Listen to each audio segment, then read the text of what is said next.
Hi, my name is David Kelsey, and today we'll be discussing Blaise Pascal and his famous wager. Blaise Pascal's wager is an argument not that God exists, but that you should believe. You ought to believe in God. Okay? And Pascal was a mathematician, and he actually invented the theory of probability.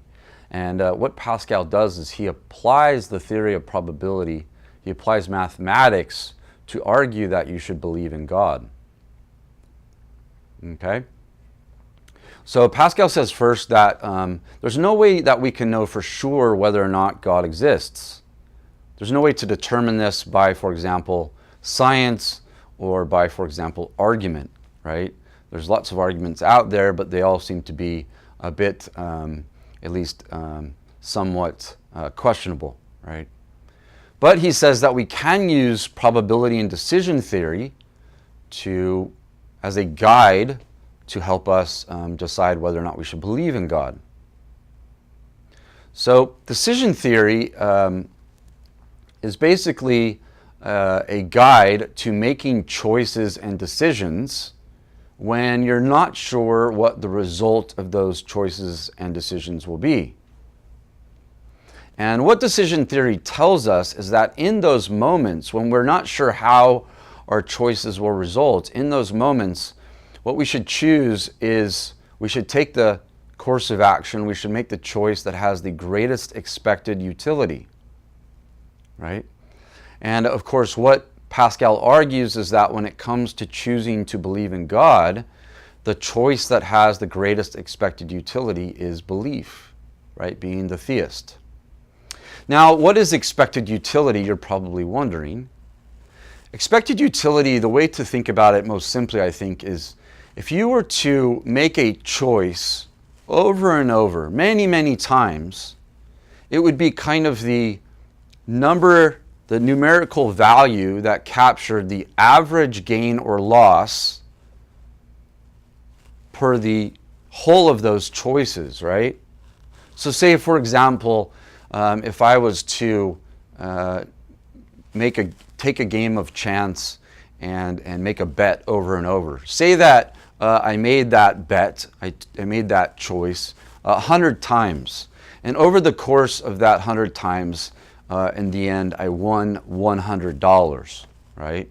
So the idea is then that per trial, per attempt, my average gain was $1. Right? And then, of course, that would be my expected utility, right, for that choice, right? It's that average gain, okay? So the idea is that if we can estimate, if we can gauge the expected utility for a choice, and then that, of course, is a positive number, then that decision theory, what it suggests is that is a decision that we ought to make, right?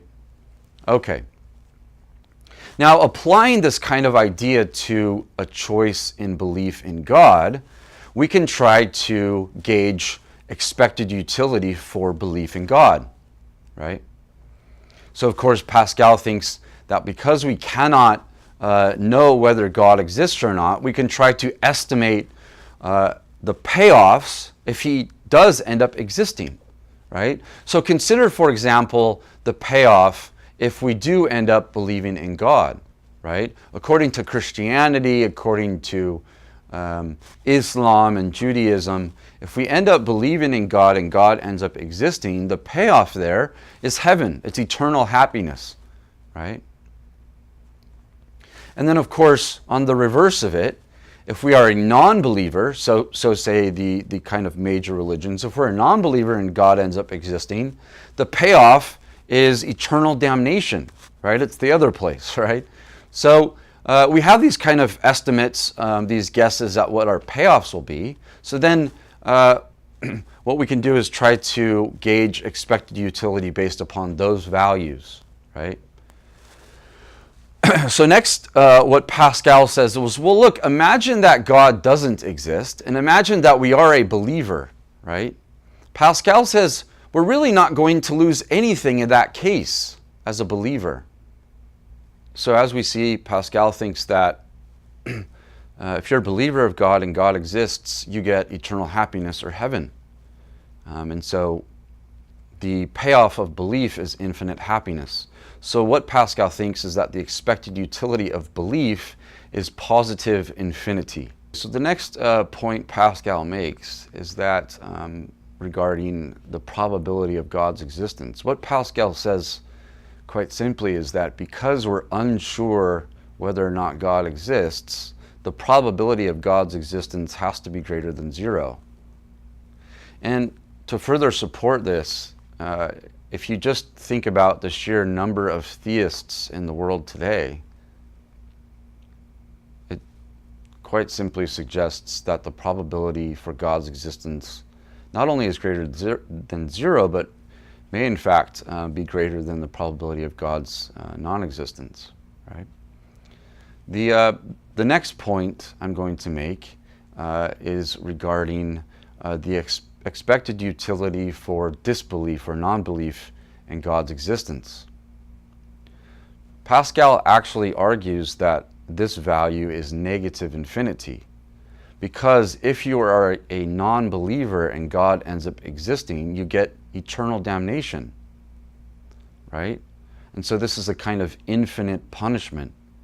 And so Pascal actually takes that to be a kind of negative infinite utility, right? Expected utility. And so what Pascal argues is that the expected utility of believing in God is positive infinity, and the expected utility of being a non-believer is negative infinity. So it becomes quickly and easily suggested that you should believe in God, right? And we can see that the reward of heaven and the punishment of the other place there is enough to cause you to believe in God, is enough of an argument or a reason to believe. So Pascal's argument for God's existence then seems to be something like the following. First, he argues, one, that either you can believe in God or not believe in God, but to believing in God, of course, has greater expected utility than being a non-believer. In fact, infinitely greater, right? So then he says, you should, Pascal, as decision theory suggests, we should always perform the action that has the greatest expected utility. And so therefore, your conclusion then is that you should be a believer, right? A theist, right? And so that is Pascal's argument for for belief in God. At this point, then, we want to suggest some reasons, some ways in which we would respond to this argument, right? First, Pascal claims maybe that the fault lies in premise 1. Maybe choosing whether or not to believe in God is not possible, right? Because some people will claim actually that this is not a choice that we can make. In fact, this is something that we're just kind of we intuit as we grow up, right? We're either just believers or non-believers. It's not really something that we can choose. Secondly, some people will argue that if you consider what Pascal is asking us to do, he's asking us to believe in God for selfish reasons, right? For the sake of the reward of heaven, right? And of course, God would, being maximally knowledgeable, would know that and see right through that, right? And so the objector says, believing in God for Pascal's reasons, in fact, wouldn't get us into heaven at all, right?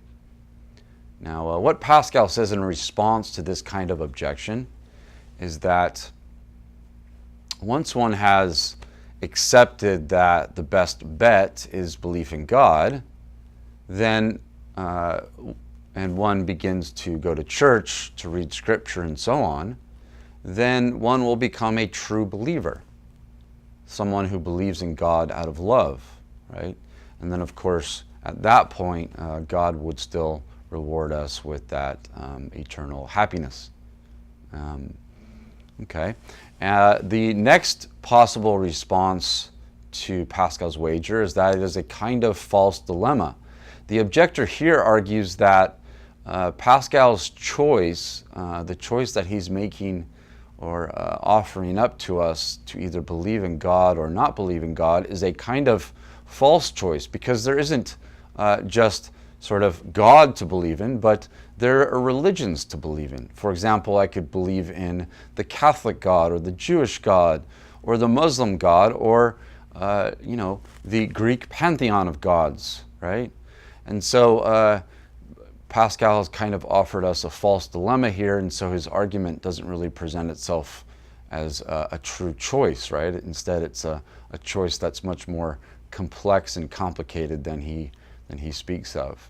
Okay, so that I think is all for this lecture on Pascal, and I hope you enjoyed it, and we will see you next time.